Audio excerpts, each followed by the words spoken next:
My name is Claude Elliott. I'm here with the Executive Director of the DC Commission on the Arts, Aaron Myers. We're here at the closing of the reception for the DC Commission on the Arts and Humanities exhibition, Legacy, Civil Rights at 60. Today is March the 1st, 2024. Aaron Myers has agreed to take a few minutes to tell us a bit about his life story and how the story is related to civil action. And Aaron, you have agreed, I have permission to record this interview? Yes, you do. Okay, so let's start from where you grew up, where you're from, and what brought you to DC. I was born in Dallas, Texas. I was raised in a sharecropping community called Goodloe, Texas. And all of the most of the population were descendants of either slaves and sharecroppers who had worked the land that we still lived on. And it was outside of a larger community of about 1,700 people called Kearns, Texas. And my family had been in that region since about the 1850s. And what year were you born? I was born in 1983. And what brought you to Washington, D.C., and when did you arrive, and why? I had been living in Los Angeles, and during the 2007 Democratic primary, one of the young people I had been mentoring mentioned this fellow named Barack Obama to me. And as I learned more, I realized that I wanted to play a more active role outside of just entertainment in the election. And so when I left Los Angeles I believe I left September-ish, August, September of 2007, I immediately joined and started volunteering with the campaign in Texas first, which then took me, I worked the general election in Fort Myers, Florida. And afterwards, I came to Washington in December of 2008, which was initially supposed to be for 5 days to support another organization that needed some organizing skills ahead of the inauguration, but also ahead of Global Family Day. I had been working some with a woman named Linda Grover with the Global Family Program. And after those 5 days, I had a conversation with her and John Conyers, and they thought that it would be more advantageous for me to stay and help the organization here in Washington. And since then, I've been here for 15 years. Okay, so let's talk a little bit about your initial interest in social justice prior to meeting who was to become President Obama. So I come from a family, actually my great-great-grandfather, I believe, is on the congressional record as testifying before, I believe it's the Voorhees Committee, Senate Committee in 1880, and they were discussing why blacks were migrating from the South up north. And my family in the rural community that I had been in had been quite active in the community and leaders in the community. My cousin was president of the NAACP. My mother had been city secretary. Uncle had been alderman. I mean, this is something that we've just done and did not consider it to be so much as community activism, but being a responsible citizen and taking on the mindset of not just the greatest good for the greatest number, understanding the rights of the minority, standing up for the rights of the minority. And when you are from a community that by design is disenfranchised, you see the pain, the suffering, the injustice, really in everything, in any situation that you walk into. And I was raised to know that that is just one's civic responsibility to position oneself to be on the right side of history and to do the work necessary to make sure that the group can benefit, not just one owns a goal of self-preservation. Yeah. There's a great family tradition of giving back. Oh, yes. And so once you moved here, where were you living? I lived off of, it was the 18 Rhode Island Avenue. It was right at the corner of North Capitol and Rhode Island on the northwest side. Okay. In addition to your involvement with the campaign, what else were you doing in terms of making a living? I was a full-time entertainer. So I'm a jazz artist. I was acting, doing comedy, writing music, playing music, and club promoting as well for events in Los Angeles. Okay, so that's what you were doing in LA, and you continue to do that in DC. When I came to Washington, I was the national director for the Global Family Program. That only lasted a year before we sunset. And I circled back into entertainment, so doing music and acting and that kind of situation when I got here. Yeah. Okay. So living in DC, there's always a national issue. Let's talk about some local issues you may have been involved in. Oh, local issues. I was a member of the Young Democrats here of Washington, D.C. There were several, over the years, power shift was a big, dealing with climate change and green energy. That was something that was important to me in 2009 and 2010. Being a Young Democrat was also something that was very important to me during that time. And of course, through that, we were associated with many different issues.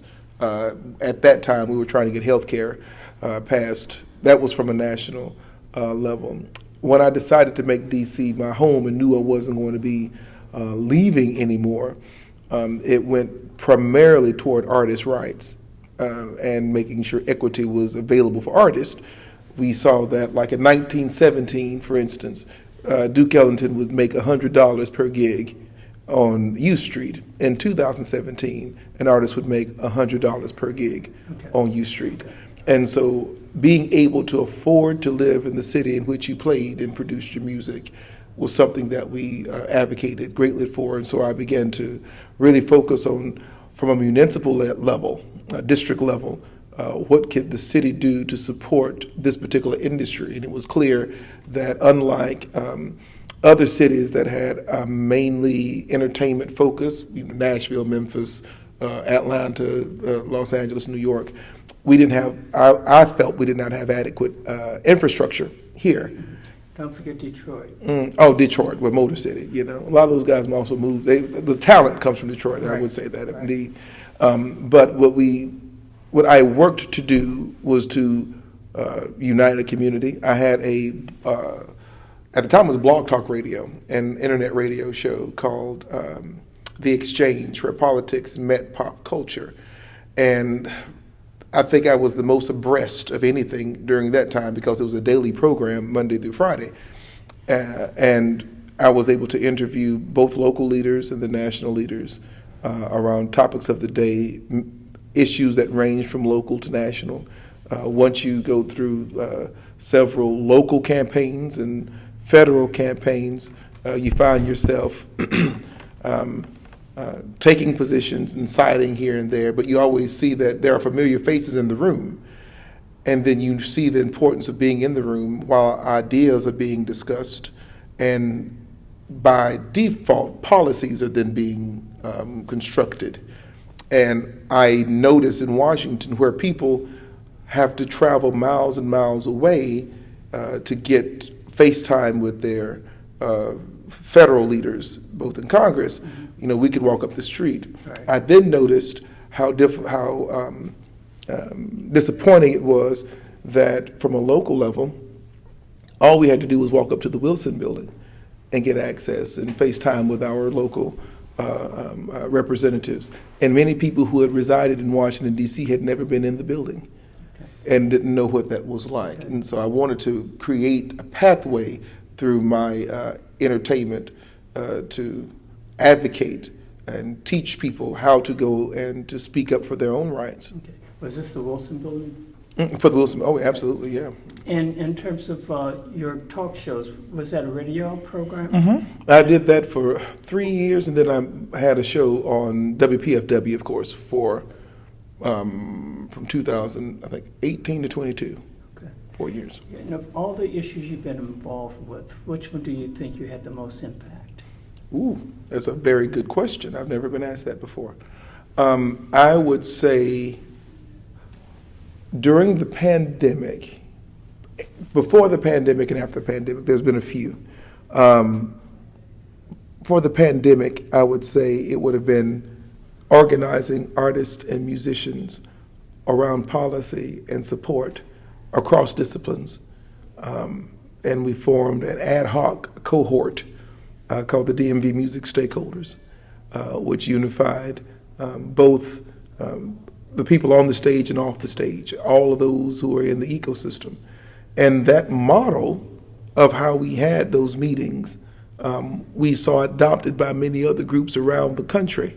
So you then saw the formation of things like NEVA, the National Independent Venue Association. We saw that we were able to have members of Congress and members of the City Council speak directly to this group. And this is the first time, for the most part, many of the artists had an opportunity to speak to their representatives.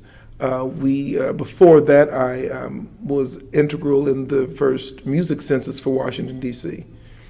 That was a partnership that I was able to broker between George Washington University and the city, at the time, the entertainment office. What year? This is 2019. Oh, recent. That was recent. Yeah, but the city didn't release the census. The release of it, unfortunately, kind of butted up against the pandemic as it started. Before that, from a local level, I was able to have my church grant Black Lives Matter room to organize and to have space. I thought about how SNCC and many of the civil rights organizations in the 60s and 50s often organized in churches, and I felt that at Covenant it was not good that we were not a part of that. And so at no charge, the church provided space to Black Lives Matter. Before that, it would have been LGBTQ rights, because Covenant is an open and affirming and fully inclusive church. And so in 2000, I believe it was 2009, I played at the first lesbian wedding that was there. I was at the church, and was a part of a group that was trying to have safe space conversations, as well as educate people on affirming ministry here in the District of Columbia, which was not popular at the time. Right. Now we are finding, as we just saw the PBS documentary around gospel music, we see that it's been here for the whole time, right? And many of those people who was in that documentary are friends of mine or have been at Covenant. I've been the minister of music at Covenant Baptist UCC now for 14 years. So you still are? I still am. Okay. Currently today. Yeah, I'm glad you mentioned partnerships, because oftentimes it's a situation where you may be the only Black person in the room or at the table. So in terms of looking at the future in terms of social activism, what are some suggestions you may give to young activists? Look to the past, because the organizing principles have not changed.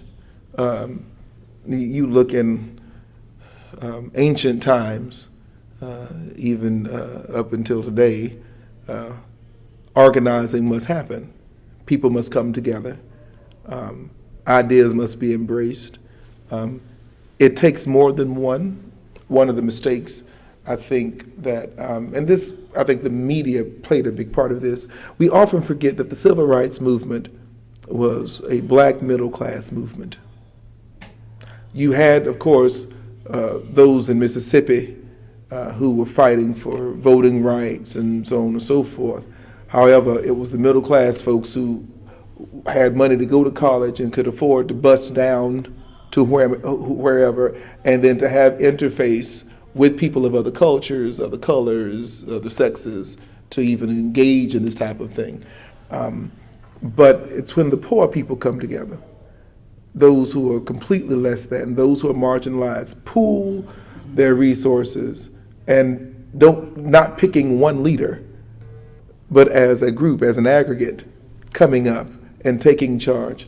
Throughout history, that's been the mechanism, and it will remain the mechanism today. We saw the Black Lives Matter movement. That was not a middle class movement. It may have evolved into something of that nature. The Don't Mute DC. That was not a middle class movement.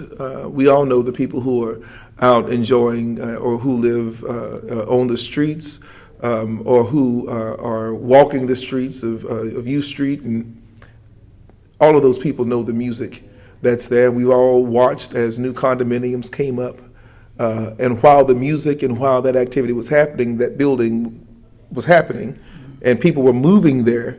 And then once they got there, they wanted the music in that neighborhood to then change for some reason.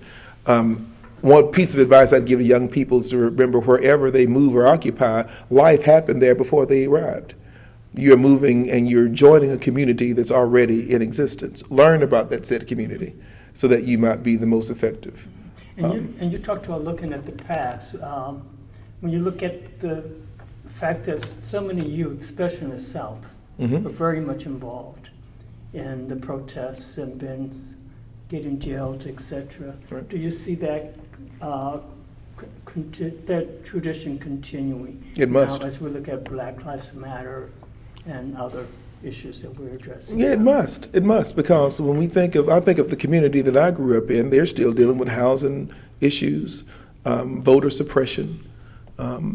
If you look at where the poverty line is, how many people live at or below the poverty line, how many of those people look alike, and is that looking alike disproportionate to the overall population? Yes, they must. We think about the revolution, and we always throw around the term revolutionaries and this, that, and the other. But when we think of the word revolution, we must associate it with the death of something. I wanted to ask... Or someone, the death of people. Of someone. Of someone or some Okay. people. Yes. People have to die. You don't have revolution and there's no blood. You're right. Everybody wants change, but no one wants to die. Yeah. But what I would tell young people... There's a song about that. Yeah, oh, really? Okay. There's something I learned is that a lot of the rights that we will march for as young people, we must be willing to continue to march, understanding that we may not be able to enjoy them while being young. We may only get an opportunity to enjoy these particular rights after we're not spry, or after we've, gotten gray hair, or we are no longer as agile as we once were. And we're still fighting. And you have to still fight then. The gospel song, I think Inez Andrews wrote, said, "The bloodstained banner, I've got to hold it up until I die." Right. And it's a fight, yeah. So my next question is, why do you think exhibitions like Legacy Civil Rights at 60 are important, and why they're important for the community? Well, what it does, it's specifically for a community. It highlights what the hot topics may have been, but moreover, what the impact and how they impacted the artiste. The artist in this country is it's the court jester, the person who gets an opportunity to speak truth to power with one's paintbrush, with one song. In this particular instance, it's the paintbrush. And so as people come to this exhibit, they may not realize that there were so many different issues that, really touch this particular place, Washington, D.C. But then they may see some familiar moments and they may be reminded of, I didn't know that, I forgot about that happening. I forgot that we were a part of this situation. Right. And that happened to me when I went through the gallery first. There was a picture out in front of the church that's by the White House, and I was there when the tear gas happened. I had just toured the burned out building. Okay. And then as I was walking out of there, I saw people starting to run. There had not been a disturbance. The crowd was peaceful. Right. I know what Yeah, incident you're talking about. water was being given out. Masks were being given out. and then all of a sudden you smelled tear gas.